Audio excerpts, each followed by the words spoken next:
Hello, this is Ndidi. If you're here, it means that you're either trusting God, you're either standing for the reconciliation of your marriage. It's also possible that you're married, you're in a marriage situation, but you're not having it as it's not in perfection. You're not having it the way you feel it is meant to be. Things are not the way you feel things are meant to be in your marriage, so you're seeking for better things. Or you're just wondering about this marriage question and you just came by here, you found yourself here, and you're wondering what it is I have to say. You're curious about what I have to say regarding some of those things, so you're here. Either way, you're welcome. I have come through marriage reconciliation after we were separated for a whole 12 months. That's a whole year.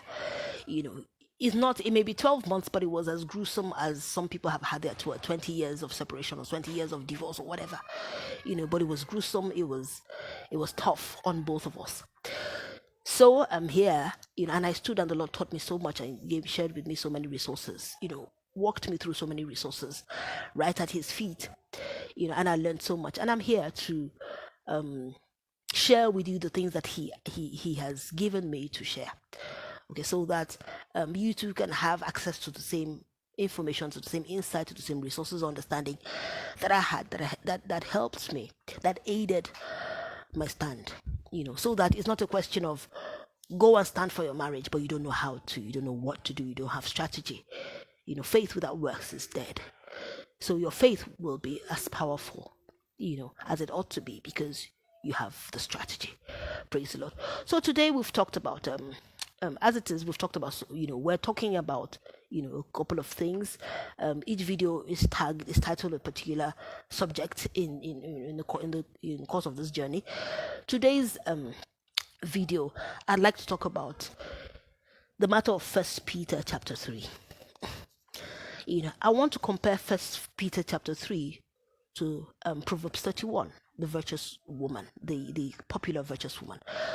When we get married or in a marital situation, when there are issues, most people look to the virtuous woman for Proverbs 31. Proverbs 31, as we know it, was counsel by King Lemuel's mother to him. And it was not necessarily, it was counseled by King Lemuel's mother to him.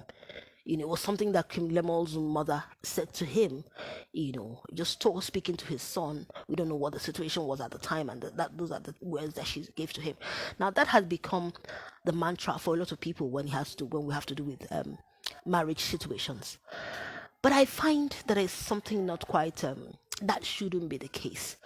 I find that the words of Jesus are more encompassing of the issues that we're dealing with in the marriage reconciliation situation than Proverbs 31. Without sweeping Proverbs 31 under the carpet, Proverbs 31 is an awesome scripture. I believe, I beg to, I beg to be taken up, on the matter. But I believe that Proverbs 31 is something that his mother, King Lemuel's mother, called him and said to him, listen, for you to find a good woman is somebody who will be willing to bend over backwards for you, to do the unthinkable, who will be willing, to bend over backwards, to do the unusual, to save her home.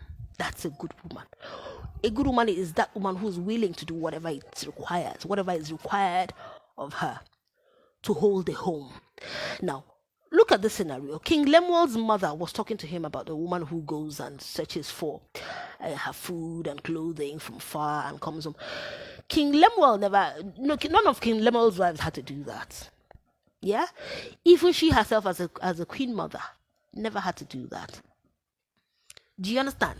So how do we judge whether or not she was a wife by God? Whether or not she made a good wife by God? Is it by how far she was willing to go to make clothing to keep her family warm? Is that how we will judge King Lemuel's mother? Is that how we will judge her? Or is that how we will judge any of the wives that King Solomon had? Because King Solomon held his own. Usually when we look at Proverbs 31, we begin to ask ourselves, What is the part the man then has to play if the woman does all of this? Does her husband then just sit at the gates and just entertain, be entertained and entertain himself? Just stay there, be at the gates, talking with the men, or while the woman does everything.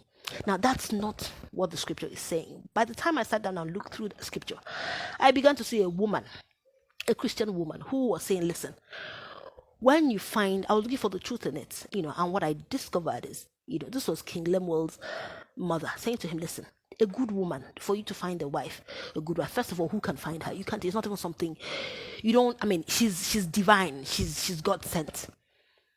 You don't go and say, okay, mini, money more. Or, okay, let me go wife shopping. Okay, this one is well behaved, so let me pick this one. That's not how it goes. It says a good woman, when she's in a state, when she finds herself in a situation, she will get up, dust her butt, and do what she has to do, even if it means wearing the trousers to some extent, to save her home. That's not to say that that's the way things are meant to be.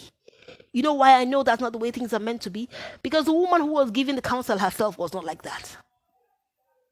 The wives that King Lemuel ended up marrying, to the point where he even shared the counsel, he even wrote down the counsel, you understand, in the books that his mother gave him. The wives that he married were not like that. But he was looking for a woman who was poised to be that sort of person. Now, how do you find that woman who is poised to be that sort of person?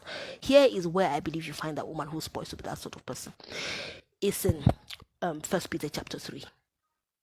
The Bible talks about love, joy, peace, patience, kindness, goodness. In other scriptures, love, joy, peace, patience, fruits of the Spirit. We've heard of fruit of the Spirit. Love, joy, peace, patience, kindness, goodness, faithfulness, gentleness, self-control. These are the things that make a good woman. These are the things that make a good woman in a marriage situation. She will have love. She will give peace. Patience, you have patience, gentleness, self-control, love, joy, peace, patience, kindness, goodness, faithfulness, gentleness, self-control. Those are the fruit of the Spirit are the things that work at the end of the day. Not about whether she's fetching, that's my husband, not about whether she's fetching a flax from far to keep her family warm or to feed her family. Not about all that. Because you see, we have ourselves in our experience. A lot of women, women's liberation, a lot of women seeking after these things, going about leaving the home front and going about, fetching flax, as it were, going about this, and not to say that there's anything wrong with that. Of course not. There's absolutely nothing wrong in expressing, yourself to, who God has made you to be or who you're able to be. There's absolutely nothing wrong with that. But where there's something wrong is when you now start to exalt those things above the fruit of the Spirit, above what God is saying in 1 Peter chapter 3. You decide that seeking flax